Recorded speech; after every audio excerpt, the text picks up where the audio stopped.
You've got all sorts of people saying, if we just take care of ethanol or build enough ethanol plants, it's going to reduce the dependency that we have on Middle Eastern oil. Now this is a fairy tale, but it's one that catches on, and there are pretty powerful forces that are in favor of it. My name is Barney Lavin. I farm 300 acres in the town of Dover on the eastern shore of Eagle Lake. I'm the 5th generation of Lavins to farm this land since it was homesteaded back in the 1840s.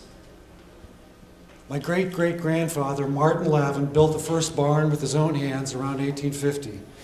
It is still strong and sturdy, and I still use it today. That is because my great-great-grandfather built it to last. He cared about future generations. I have maintained and taken care of it because I too care about the future. I care so much about this piece of the earth that was preserved for me and entrusted to me by those who came before me. I take care of it so that it'll be open and green and natural for those who come after me. We spent 6 months of our life fighting the ethanol issue. I lost friends, gained new friends, and learned a lot. I actually think with corn-based ethanol, the more I've learned about it, I would be a nayabiist, which is a not in anyone's backyard, because I actually don't think that it makes any sense. And you're not, those of you that are concerned about this, you're not alone. These are the yard signs that we put up in Cambria, and we got these from a community outside of Oshkosh. And when we were done with them, we sent them on to Horicon.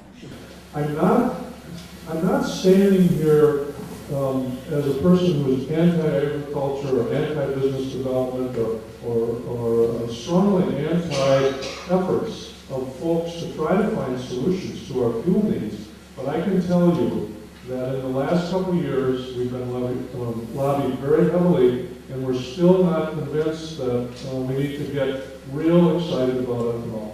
And I think the local people here are to be congratulated for saying, wait a second, before you do this, let's take a hard look here. So it really has to be you. If you're waiting for the Assembly or the Senate or the Governor or the Attorney General to jump in on your side, you're in trouble. So you're ahead of the game right now by saying, wait a second, we have some concerns here, we have a referendum. If the referendum turns out the way you think it will, or hopefully it will, then I think you have something to say. But if you don't expect the legislature to do anything to help you. But I think you do have a lot to say about what happens in your own community, and that's why I think it's terribly important to get your neighbors out there to say, before anybody would consider this, you'd want to have a hell of a lot of answers before you went forward.